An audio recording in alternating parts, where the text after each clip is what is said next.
Good morning YouTube. ഇന്നത്തെ daily വ്ളോഗിലേക്ക് സ്വാഗതം.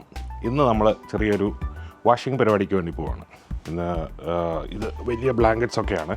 അപ്പോൾ നമ്മുടെ വാഷർ എന്ന് പറഞ്ഞു കഴിഞ്ഞാൽ ഒരെണ്ണം ഇട്ട് വാഷ് ചെയ്യാൻ പറ്റത്തുള്ളൂ. അപ്പോൾ വലിയ ഇൻഡസ്ട്രിയൽ വാഷറുകൾ ഇവിടെ ലോണ്ടറി മാർട്സുകളുണ്ട്. അപ്പോൾ അങ്ങോട്ടേക്ക് പോവാണ്. So let's get in to the show.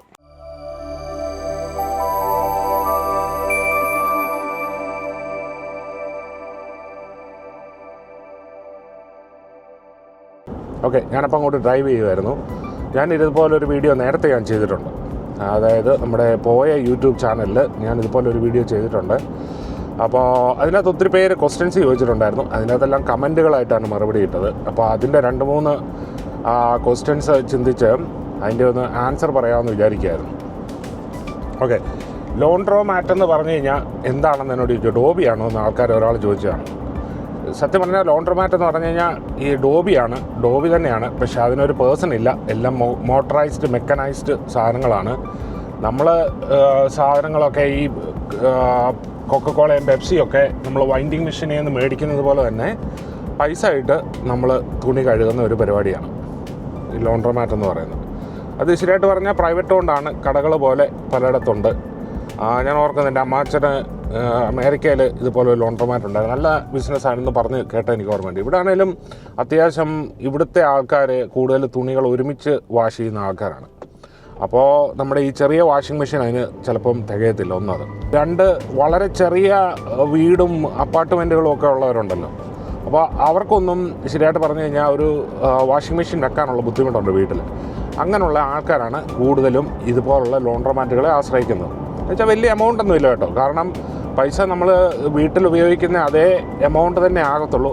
May be അതിൽ കുറച്ചേ ആകത്തുള്ളൂ. പക്ഷേ അതിൻ്റെ ഒരു ഗുണമെന്ന് പറഞ്ഞു കഴിഞ്ഞാൽ ഒരുമിച്ച് വാഷ് ചെയ്ത് ക്ലീൻ ചെയ്ത് ഡ്രൈ ആക്കി സാധനം എടുക്കാൻ പറ്റും. അതാണ് അതിൻ്റെ ഒരു ഗുണം. ഇപ്പോൾ ഇന്ന് രാവിലെ പള്ളിയിൽ പോയിട്ട് വീട്ടിലെത്തിയതിന് ശേഷമാണ് ഞാൻ ഈ പരിപാടിയായിട്ട് ഇറങ്ങിയേക്കുന്നത്. അപ്പോൾ 2 ദിവസമായിട്ട് പിള്ളേർക്ക് പനിയായിരുന്നെന്ന് പറഞ്ഞല്ലോ. അപ്പോൾ അതുകൊണ്ട് എല്ലാ ബ്ലാങ്കറ്റും അങ്ങ് വാഷ് ചെയ്യാമെന്ന് വിചാരിച്ചു. അപ്പോൾ അങ്ങോട്ടും ഇങ്ങോട്ടുമുള്ള ക്രോസ് കണ്ടാമിനേഷൻ ഉണ്ടാകത്തില്ലല്ലോ. പക്ഷെ പറഞ്ഞിട്ട് കാര്യമില്ല. മൂത്തവന് പനിയായിരുന്നു. അപ്പോൾ അവനെ ഞാൻ കെയർ ചെയ്തതിൻ്റെ ആയിരിക്കാം, ആ സമയത്ത് കൂടുതൽ അവനോട് ഇടപഴകിയോണ്ടായിരിക്കാം എനിക്കും ശരിയായിട്ട് പനിയുടെ ഇത് തുടങ്ങിയിട്ടുണ്ട്. ചെറിയ തൊണ്ടവേനയും ഈ പറയുന്ന പോലുള്ള ജലദോഷവും കാര്യങ്ങളും എല്ലാം തുടങ്ങിയിട്ടുണ്ട്. ഇന്നലെ തൊട്ടാണ് അതിൻ്റെ ഇത് കാണിക്കാൻ തുടങ്ങിയത്. ഇപ്പോൾ നിങ്ങളെ എൻ്റെ സൗണ്ട് കേട്ടാൽ അറിയാം, ഒരുമാതിരി അടഞ്ഞിരിക്കുന്ന സൗണ്ടായിരുന്നു. അതുപോലെ ഉള്ള ഒരു പരിപാടി തുടങ്ങിയിട്ടുണ്ട്. അപ്പോൾ ഞാൻ പറഞ്ഞു വന്നത്, സെക്കൻഡായിട്ട് ആൾക്കാർ കമൻറ്റിൽ ചോദിച്ച ഒരു കാര്യം എന്ന് പറഞ്ഞു കഴിഞ്ഞാൽ, നമ്മൾ ഇവിടെ പോകുമ്പോഴത്തേന് നമുക്ക് ഈ വാഷിങ്ങിൻ്റെ സാധനങ്ങൾ കൊണ്ടുപോകണം എന്നുള്ളതാണ്. വീട്ടിലെങ്ങനെ വാഷ് ചെയ്യുന്നു അതുപോലെ തന്നെയാണ് ഇവിടെയും ചെയ്യുന്നത്. മാറ്റമൊന്നുമില്ല. ഇതിനകത്തൊരു ഗുണമെന്ന് പറഞ്ഞു കഴിഞ്ഞാൽ, നമ്മൾ പോയി നമ്മുടെ തന്നെ സാധനങ്ങൾ കൊണ്ടുപോവുകയാണെങ്കിൽ that will be much more easier. അഥവാ നമുക്കില്ല എന്നുണ്ടെങ്കിൽ, നമ്മൾ മേടിച്ചിട്ടില്ല എന്നുണ്ടെങ്കിൽ ഇവിടെ തന്നെ മേടിക്കാനും കിട്ടും. ഇവിടെ തന്നെ ഒരു ചെറിയ മെഷീനുണ്ട് അതിന് വേണ്ടിയിട്ട്. അതിനകത്ത് നമുക്ക് മേടിക്കാൻ കിട്ടും. ഇപ്പോൾ ഒരു ലോണ്ട്രോമാറ്റ് അല്ലെങ്കിൽ ഒരു ബിസിനസ് തുടങ്ങാനായിട്ട് ഇവിടെ വളരെ ബുദ്ധിമുട്ടാണോ എന്ന് ആൾക്കാർ ചോദിച്ചാൽ ഞാൻ ഓർക്കുന്നു. ഇതുപോലുള്ള രാജ്യങ്ങളിൽ, വികസിത രാജ്യങ്ങളിൽ പുതിയതായിട്ട് ഒരു ബിസിനസ് തുടങ്ങാനായിട്ട് അത്ര വലിയ ബുദ്ധിമുട്ടൊന്നുമില്ല. കാരണം എല്ലാം പ്രോപ്പർ പേപ്പർ വർക്ക് ആണെന്നുണ്ടെങ്കിൽ നമുക്കത് ചെയ്യാൻ പറ്റും. ഇങ്ങനെയുള്ളതാണ് എൻ്റെ ഒരു സത്യം. പിന്നെ ചില ആൾക്കാർ ചോദിച്ചു, ഈ കൗൺസിലിൽ നിന്നൊക്കെ ലൈസൻസ് എടുക്കുന്ന താമസമുണ്ടോ, ശുപാർശ കൊണ്ട് വല്ല കാര്യം നടക്കുമോ എന്നൊക്കെ ചോദിച്ചു.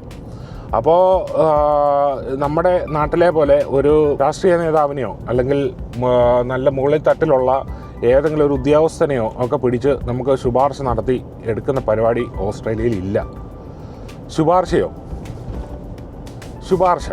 ശുപാർശ എന്ന വേർഡ് നിങ്ങൾ കേട്ടിട്ടുണ്ടോ? അത് ശരിയായിട്ടുള്ളൊരു വേർഡാണോ? അപ്പോൾ ശുപാർശ എന്നുള്ള വേർഡിൻ്റെ അർത്ഥം നിങ്ങൾക്കൊക്കെ അറിയാം. നിർദ്ദേശം അല്ലെങ്കിൽ റെക്കമെൻഡേഷൻ എന്നൊക്കെയാണ് അതിൻ്റെ മീനിങ്. അത് ശരിക്കും പറഞ്ഞാൽ ശിഫാർസി എന്നുള്ള ഒരു ക്ലാസിക്കൽ പേർഷ്യൻ വേർഡിൽ നിന്ന് കൺവേർട്ടായി വന്നതാണ് ഈ ശുപാർശ എന്നുള്ള വേർഡ്. എന്നാൽ ശരിയായിട്ട് പറഞ്ഞാൽ ശുപാർശ എന്നല്ല ഉപയോഗിക്കേണ്ടത്, ശിപാർശ എന്നാണ്. ഇകാരമാണ് വരേണ്ടത്. അപ്പോൾ നെക്സ്റ്റ് ടൈം നിങ്ങൾ ഉപയോഗിക്കുമ്പോൾ ഇത് ശ്രദ്ധിക്കുമല്ലോ, ശിപാർശ എന്നാണ് വരേണ്ടത്. ഓക്കെ, അപ്പോൾ എൻ്റെ ഈ വീഡിയോ കണ്ടതിന് നന്ദി അറിയിക്കുകയാണ്.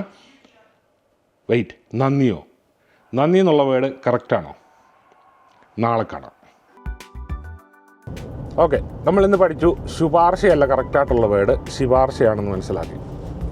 അപ്പോൾ കൗൺസിലൊന്നും പോയി ആൾക്കാരുമായിട്ട് ശുപാർശ നടത്തി നമുക്ക് എടുക്കേണ്ട പരിപാടി ഇല്ല എന്നുള്ളതാണ്. കാരണം ഇവിടുത്തെ കറപ്ഷൻ ഉണ്ട്, ഇല്ലെന്ന് ഞാൻ പറയില്ല. പക്ഷേ കറപ്ഷൻ എന്ന് പറയുന്നത് അത്ര വലിയ ഹയർ റേറ്റിംഗ് ഇല്ല നമ്മുടെ നാട്ടിലെ പോലെ. ആൾക്കാർ പൈസയ്ക്ക് വേണ്ടി അത്ര ആർത്തിയും കാണുന്നില്ല. പക്ഷേ ഇപ്പം ഇന്ത്യൻസൊക്കെ ഒത്തിരി പേര് വന്ന് കയറുന്നതുകൊണ്ടും പല കൺട്രീസിൽ നിന്നൊക്കെയുള്ള ആൾക്കാർ വന്ന് കയറുന്നതുകൊണ്ടൊക്കെയുള്ള കാര്യങ്ങളുണ്ട്, ഇല്ലെന്ന് ഞാൻ പറയുന്നില്ല. പക്ഷേ സ്റ്റില്ല് കറപ്ഷൻ വളരെ കുറവാണ് ഇവിടെ. നമ്മൾ പ്രോപ്പറായിട്ടുള്ള പേപ്പർ വർക്ക് കൊടുത്തു കഴിഞ്ഞാൽ അവർ ആ കറക്റ്റ് മെച്യൂരിറ്റി ടൈമിനുള്ളിൽ നമുക്ക് കാര്യങ്ങളെല്ലാം ചെയ്തു തരികയും ചെയ്യും. ഇതുപോലുള്ള ബിസിനസ്സുകൾ തുടങ്ങാൻ ഒരു ബുദ്ധിമുട്ടുമില്ല. ഏതാണെങ്കിലും പോകുന്നതിന് മുമ്പ് എൻ്റെ കുറച്ച് സോപ്പ് പൊടിയുണ്ട്. നമ്മൾ കുറച്ച് വാഷിംഗ് പൗഡറും കുറച്ച് സാധനങ്ങളും ഒക്കെ ഒന്ന് മേടിച്ചിട്ട് അങ്ങ് പോകാമെന്ന് ചിന്തിക്കുകയാണ്. ഇവിടെ ഒരു കടയുണ്ട്, ആൾഡി എന്ന് പറഞ്ഞ്. സ്ഥിരമായിട്ട് നിങ്ങൾ എൻ്റെ കൂടെ വരുന്നതുകൊണ്ടറിയാം ഞാൻ സാറിന് സാധനങ്ങൾ മേടിക്കുന്ന ആൾഡി എന്നൊരു കടയിൽ നിന്നാണ്, ആൾഡി എന്ന് പറയുന്ന ഒരു കടയിൽ നിന്നാണ്. അപ്പോൾ അവിടെ കയറി നമുക്ക് കുറച്ച് സോപ്പ് പൊടി മേടിച്ചിട്ട് പോവാം. ഇന്ന് സാധനം മേടിക്കേണ്ട ഡേ ആണ്, കാരണം സൺഡേ ഈവനിങ് ആണ് ഞങ്ങൾ സാധാരണ പൊതുവേ സാധനങ്ങൾ മേടിക്കുന്നത്. അപ്പോൾ നമുക്ക് അവിടെ കയറി കുറച്ച് സോപ്പ് പൊടി മേടിച്ചിട്ട് ഇറങ്ങാം. എന്നിട്ട് നമുക്ക് ലോണ്ടറി മാറ്റിലേക്ക് പോവാം. ഞാൻ സാറിന് പോകുന്ന ഒരു ലോണ്ടറി മാറ്റുണ്ട് അങ്ങ് കോർണറിലൊരിടത്ത്, നല്ല ആളൊഴിഞ്ഞൊരു സ്ഥലത്തൊരെണ്ണമുണ്ട്. വലിയ തിരക്കും കാര്യങ്ങളൊന്നും ഇല്ല അവിടെ. അപ്പോൾ അങ്ങനെയുള്ളൊരു സ്ഥലമുണ്ട്. പക്ഷേ ഇതിന് തൊട്ടടുത്ത് തന്നെ, ഞാനിപ്പോൾ ഈ പോകുന്ന ആൾഡിയുടെ തൊട്ടടുത്ത് തന്നെ ഒരു ലോണ്ടറി മാറ്റും ഉണ്ട്. പക്ഷേ അവിടെ എപ്പോഴും നല്ല ആളാണ്, നല്ല തിരക്കാണ്.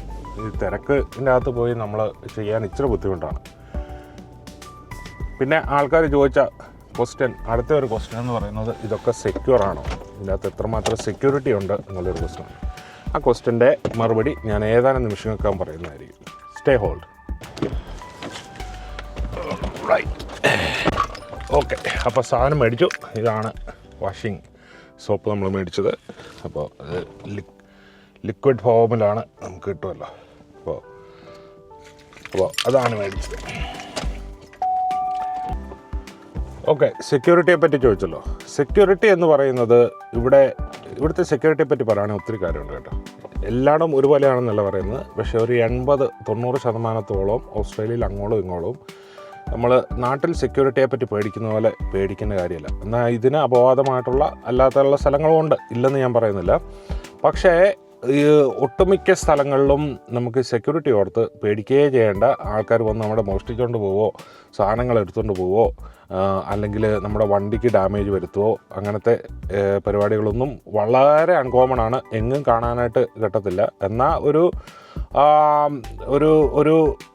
10-15% ഓൾ ഓവർ ഓസ്ട്രേലിയ ഇതിൻ്റെ പ്രശ്നമുണ്ട്, ഇല്ലെന്നല്ല. അത് ഈ ചില ഏരിയാസിനെ സംബന്ധിച്ചാണ്. കാരണം കുട്ടികൾ ഒത്തിരി ഉള്ള, അതായത് 14-15 വയസ്സുള്ള പിള്ളേരാണ് ഈ പരിപാടിയെല്ലാം ചെയ്ത് നിർത്തണം.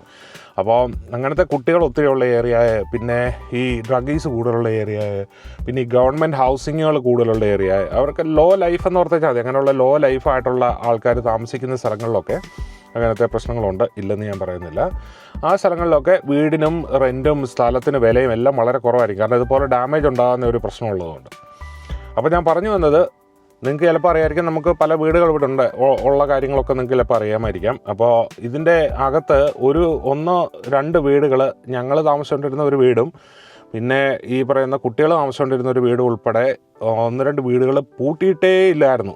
ഓൾമോസ്റ്റ് 3 ഇയേഴ്സോളം പൂട്ടിയിട്ടേ ഇല്ലായിരുന്നു. അങ്ങനത്തെ ഞങ്ങൾ ആ 3 വർഷമാണ് അവിടെ താമസിച്ചത്. എൻ്റെ ബാക്ക് ഡോർ എപ്പോഴും തുറന്ന് കിടക്കുന്നത്, അങ്ങനെയുള്ളൊരു സിറ്റുവേഷൻ ഉണ്ടായിരുന്നു. അപ്പോൾ നമുക്ക് പേടിക്കേണ്ട കാര്യങ്ങളൊന്നും ഇല്ല എന്നുള്ളൊരു സംഭവമാണ് ഞാൻ പറഞ്ഞു വരുന്നത്. അപ്പോൾ സെക്യൂരിറ്റി സൈഡ് നോക്കി കഴിയുമ്പോഴത്തേന് ഒന്നും പേടിക്കേണ്ട കാര്യമില്ല, എല്ലാം വളരെ പെർഫെക്റ്റ് ആണ്.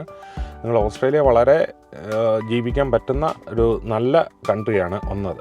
രണ്ടാമത്തെ സെക്യൂർ സൈഡ് ആൾക്കാർ ചോദിച്ചതെന്ന് പറഞ്ഞു കഴിഞ്ഞാൽ, ഇതുപോലുള്ള തുണിയൊക്കെ കൊണ്ട് ഇതിനകത്ത് ഇടുന്നത് എത്രമാത്രം സെക്യൂർ ആണ് എന്നുള്ളതാണ്. കാരണം പല ആൾക്കാർ ഉപയോഗിച്ചല്ലേ. പക്ഷേ ഇതിനകത്തൊരു സംഭവം എന്ന് പറഞ്ഞു കഴിഞ്ഞാൽ, ഈ പ്രോപ്പർട്ടികൾ, ഈ ഇരിക്കുന്ന മെഷീനുകളെല്ലാം ഇൻഡസ്ട്രിയൽ ഗ്രേഡ് മെഷീൻസാണ്. വളരെ ഓട്ടോമാറ്റിക്കലി അതിനെ ഈ എന്താ പറയുന്നത് ബാക്ടീരിയയും വൈറസിനെ എല്ലാം കൊല്ലുന്നതും പ്രോപ്പറായിട്ടുള്ള ഹൈ ചൂടിൽ അത് വാഷ് ചെയ്യുന്നതും ഒക്കെ ആയിട്ടുള്ള മെഷീൻസാണ്. മാത്രമല്ല ഇവർ റെഗുലർലി ഡെയിലി ബൈ ഡെയിലി അവരത് ക്ലീൻ ചെയ്യുന്നുമുണ്ട്, ഇൻ ടോപ്പ് ഓഫ് എവറിത്തിങ്. അപ്പോൾ അങ്ങനെയൊക്കെ ഉള്ളതുകൊണ്ട് ഒരിക്കലും ഈ കണ്ടാമിനേറ്റഡ് ഡിസീസുകളൊന്നും പകരാനുള്ള, കാരണം ഈ സ്കിൻ ഡിസീസുകളൊക്കെ ഈസി ആയിട്ട് പകരാൻ ഇങ്ങനെയുള്ള സിറ്റുവേഷനാണ്. പക്ഷേ ഇതിൻ്റെ ഒരു പ്രത്യേക ഹീറ്റ്, ഇവർ റിസർച്ച് ചെയ്ത് കണ്ടുപിടിച്ചിരിക്കുന്ന ഹീറ്റിന് മുകളിൽ ഈ സംഭവം വർക്ക് ചെയ്യുന്നതുകൊണ്ട് ഒരു കാരണവശാലും കണ്ടാമിനേറ്റഡ് ഡിസീസുകൾ അങ്ങനത്തെ ഒന്നും ഉണ്ടാകത്തില്ല. അതേസമയം അതിന് ഏറ്റവും കൂടുതൽ സാധ്യതയുള്ള നമ്മുടെ വീടുകളിലാണ്. കാരണം നമ്മുടെ വീടുകളിൽ ഇരിക്കുന്ന വാഷിംഗ് മെഷീനൊക്കെ നമ്മൾ ക്ലീൻ ചെയ്തിട്ട് എത്ര നാളായിട്ടുണ്ടാകും? നിങ്ങൾ തന്നെ ഒന്ന് ഓർത്ത് ചെയ്തേ, നിങ്ങളുടെ വാഷിംഗ് മെഷീൻ എത്ര വർഷമായിട്ടുണ്ടാകും ക്ലീൻ ചെയ്തിട്ട്? അതിൻ്റെ ആ ടോപ്പം തുടങ്ങിയിട്ട് സൈഡ് വഴി ഒന്ന് നോക്കി എന്തുമാത്രം ഗങ്കും അഴുക്കും അതിൽ ഇരിപ്പുണ്ടെന്ന്. ഇതിൻ്റെ ഏറ്റവും രസം എന്താണെന്ന് വെച്ച് കഴിഞ്ഞാൽ, അതൊന്ന് ഒരിക്കലും ഞാനൊരു വാഷിംഗ് മെഷീന് ഈ പറഞ്ഞ പോലെ വെള്ളം അടിയിൽ കൂടെ വരുന്നതെന്ന് വിചാരിച്ചിട്ട് ഒരിക്കൽ തുറന്നത് അടിയിൽ കൂടെ തുറന്ന് ഈ അടിവശത്തെ ചെളി ഒന്ന് കാണേണ്ടത് തന്നെയാണ്. ഇതിൻ്റെ അടിയിൽ ഒരു ടബ്ബ് പോലെ ഒരു സംഭവമുണ്ട്. അതൊന്നും നമ്മൾ ഒരിക്കലും ക്ലീൻ ചെയ്യാറില്ല. ആ ടബ്ബ് ഊരി എടുക്കുമ്പോഴത്തേന് അതിനകത്ത് അടിഞ്ഞു കിടക്കുന്ന ചെളി, കാരണം ഈ വാഷ് ചെയ്യുന്ന ചെളി എല്ലാം ഇതിൻ്റെ അകത്തോട്ടല്ലേ പോയിക്കൊണ്ടിരിക്കുന്നത്. അപ്പോൾ അങ്ങനത്തെയൊക്കെയുള്ള സംഭവങ്ങളുണ്ട്. അതൊക്കെ വെച്ച് നോക്കുമ്പോൾ ഇതൊക്കെ ഫാർ ബെറ്ററാണ് എന്നാണ് ഞാൻ പറയുന്നത്. കാരണം വെച്ച് കഴിഞ്ഞാൽ നമുക്ക് അങ്ങനെ പേടിക്കേണ്ട കാര്യമൊന്നുമില്ല, സെക്യൂറാണ്, കുഴപ്പമൊന്നുമില്ല. ഓക്കെ, ഞാനിപ്പോൾ നല്ല സ്ഥലത്ത് എത്തിയിട്ടുണ്ട്. നമുക്കിപ്പം ഏകദേശം ഇനി വാഷ് ചെയ്യുന്ന സ്ഥലത്തേക്ക് പോകാം. നിങ്ങളെ ഞാൻ കാണിച്ചു തരാം എങ്ങനെയാണ് വാഷ് ചെയ്യുന്നത്. മിക്കവർക്കും അറിയായിരിക്കും, എന്നിരിക്കലും ഒന്ന് ജസ്റ്റ് ഒരു രീതിയിൽ ഇതൊന്ന് കാണിച്ചു തരാൻ പറ്റും.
അപ്പോൾ ഇത്രയുള്ള എൻ്റെ പരിപാടി സിമ്പിൾ പരിപാടിയാണ്. നമ്മൾ ആദ്യം പോയി അവിടെ കാർഡ് പേ ചെയ്യുന്നതിന് മുമ്പ് ഏത് വാഷറാണ് എന്ന എല്ലാ വാഷറിൽ നമ്പർ ഇട്ടുന്നുണ്ട്. നമ്മളെടുത്തിരിക്കുന്നത് 8-9 8-9 വാഷറിൽ ആ നമ്പർ നമുക്കിവിടെ ആദ്യം വാഷറാന്നുള്ളത് ചൂസ് ചെയ്യണം. ഏത് വാഷറാന്നുള്ളതിൻ്റെ നമ്പർ ചൂസ് ചെയ്യണം. അതിനുശേഷം 8-9 ഞാൻ ചൂസ് ചെയ്തു. അതിനുശേഷം പേയ്മെൻറ്റ് ചെയ്യണം. പേയ്മെൻറ്റ് ചെയ്തിട്ട് ഇവിടെ വന്ന് അതേ പ്രസ് ചെയ്യണം. ഇതെല്ലാം ഓൾ ഇൻ്റർലിങ്ക്ഡ് ആണ്. വൺസ് ഇത് ഫിനിഷ് ആയി കഴിയുമ്പോഴത്തേനും നമ്മൾ ചെയ്യുന്ന പരിപാടി എന്ന് പറഞ്ഞാൽ ഡ്രയറുണ്ട്, അപ്പുറത്തെ സൈഡിൽ ഡ്രയർ ഇരിപ്പുണ്ട്. ആ ഡ്രയറുകളിലേക്ക് ഇത് മൂവ് ചെയ്ത് ഡ്രയറിൻ്റെ അകത്തും പേയ്മെൻറ്റ് ചെയ്ത് നമ്മൾ അവിടെ നിന്ന് ഡ്രൈ ചെയ്തുകൊണ്ട് പോകുന്ന പരിപാടിയാണ്. ഇതിപ്പോൾ ഓൾറെഡി ഞാൻ വാഷിങ്ങിൻ്റെ സാധനങ്ങളെല്ലാം കൊണ്ടുവന്നിട്ടുണ്ടായിരുന്നു. ഇവിടെ ഒരു മെഷീൻ ഇരിപ്പുണ്ട്. അപ്പോൾ നമ്മൾ സാധനം കൊണ്ടുവന്നില്ലെങ്കിലും കുഴപ്പമില്ല, ഇവിടെ നമുക്ക് എടുക്കാം. പക്ഷേ അതിന് വേറെ പൈസ കൊടുക്കണമെന്നുള്ളതേ ഉള്ളൂ. പക്ഷേ ഞാനിപ്പോൾ ഓൾറെഡി വീട്ടിലോട്ട് സാധനങ്ങൾ മേടിക്കുന്ന ദിവസമായതുകൊണ്ട് എന്താണെങ്കിലും നമുക്കത് വേണം. അപ്പോൾ പിന്നെ ഞാനൊന്ന് പറഞ്ഞാൽ ഇപ്പോൾ നേരത്തെ അങ്ങ് മേടിച്ചെന്നുള്ളതേ ഉള്ളൂ. തിരിച്ചു പോകുന്ന ഈ സാധനങ്ങളൊക്കെ മേടിച്ചുകൊണ്ട് ചിലപ്പോൾ അങ്ങ് പോകാനുള്ള പരിപാടിയാണ്. അപ്പോൾ ഇത്രയാണ് ഇവിടുത്തെ പരിപാടികൾ എന്ന് പറയുന്നത്. ജസ്റ്റ് വരിക, ഇതിനകത്തിടുക, പൈസ പേ ചെയ്യുക, പരിപാടി ചെയ്യുക. ഇപ്പോൾ എനിക്കിത് ഫുള്ള് വാഷ് ചെയ്യാനായിട്ട് ഒരു ബ്ലാങ്കറ്റ് വാഷ് ചെയ്യാൻ 6 രൂപയും മറ്റേ 2 ബ്ലാങ്കറ്റ് വാഷ് ചെയ്യാൻ 9 രൂപയാണ്. അപ്പോൾ എന്ന് പറഞ്ഞാൽ എല്ലാം ടോട്ടലി ഒരു $15 ഈ $15 എന്ന് പറയുന്നത് ശരിയായിട്ട് പറഞ്ഞാൽ നമ്മുടെ വീട്ടിൽ കറണ്ട് 1.5 മണിക്കൂർ കിടന്ന് ഓടുന്നു, അതിൻ്റെ പൈസ. പിന്നെ ഈ പറയുന്ന പോലെ നമുക്ക് അതിനകത്തിടുന്ന പൊടികൾ, അതിൻ്റെ കാര്യങ്ങൾ, അതിൻ്റെ പൈസ, ഇതെല്ലാം ഇതിൻ്റെ അകത്ത് വരുന്നതാണ്. അപ്പോൾ നമ്മളെ സംബന്ധിച്ചിടത്തോളം ഇതൊന്നും നമുക്ക് സത്യം പറഞ്ഞാൽ ഒരു നഷ്ടമല്ല. ഒറ്റ പ്രശ്നമേ ഉള്ളൂ, ഇവിടെ വന്ന് നമുക്കിങ്ങനെ ഇരിക്കണം എന്നുള്ളൊരു കാര്യം മാത്രം. അത് കുഴപ്പമില്ല. അത് നമുക്ക് കുറച്ച് നേരം ഇരുന്ന് നമുക്ക് എന്തെങ്കിലുമൊക്കെ ചെയ്യും. ഇവിടെ വായിക്കാനൊക്കെ ബുക്കുകളൊക്കെ വെച്ചിട്ടുണ്ട്, അതൊക്കെ എടുത്ത് വായിക്കാം, നോക്കാം. ഇത് നമുക്ക് വെറുതെ ഇരിക്കുകയല്ല, ഫോണല്ലേ ഉള്ളത്. പണ്ട് കാലത്തായിരുന്നു ഇങ്ങനെ ബുക്കുകളൊക്കെ ആരൊക്കെ നോക്കുള്ളായിരുന്നു. ഇപ്പോൾ ആണെങ്കിൽ എല്ലാവരുടെയും കയ്യിൽ ഫോണുണ്ട്. ഇവിടെ ഒരു അമ്മച്ചി വന്നിരിപ്പുണ്ടായിരുന്നു. അമ്മച്ചി ഭയങ്കര ഉറക്കെ ഫോൺ വെച്ചുകൊണ്ടിരിക്കുകയായിരുന്നു. അതുകൊണ്ടാണ് ഞാൻ വന്ന സമയത്ത് ഒന്ന് സംസാരിക്കുകയും ചെയ്യായിരുന്നു. ഇപ്പോഴും അവരുടെ ഉണ്ട്, പക്ഷേ ഫോണെല്ലാം നിർത്തി. അപ്പോൾ അവരുടെ പരിപാടി കഴിഞ്ഞെന്നാണ് ഏകദേശം. അപ്പോൾ നമ്മുടെ വാഷിംഗ് നടന്നുകൊണ്ടിരിക്കുകയാണ്. അപ്പോൾ ഇങ്ങനെയാണ് ഇവിടുത്തെ കാര്യങ്ങൾ നടക്കുന്നത്.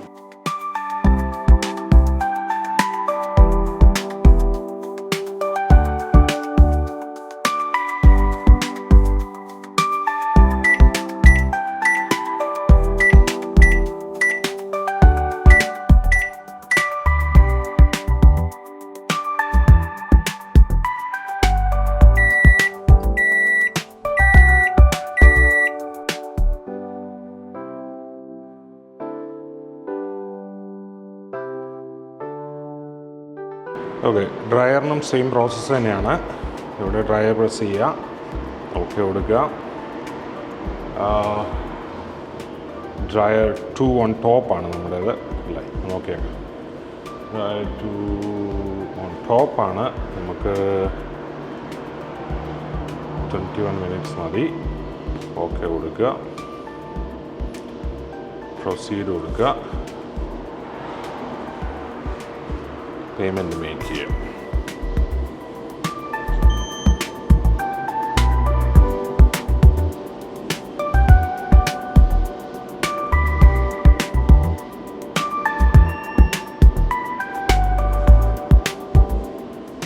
നമ്മൾ ഇവിടെ നേരെ വരിക, പ്രസ് ചെയ്യുക,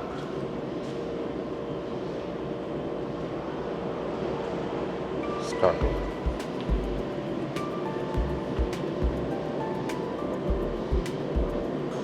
ഓക്കെ, ഇത്രേ ഉള്ളൂ പരിപാടി, കഴിഞ്ഞിരിക്കുകയാണ്. ഇനിയിപ്പോൾ അത് തീരുന്നവരെ വെയിറ്റ് ചെയ്യണം, എടുത്തിട്ട് വീട്ടിൽ പോകണമെന്നുള്ളതേ ഉള്ളൂ. വേറെ പരിപാടിയെല്ലാം കഴിഞ്ഞിരിക്കുകയാണ്.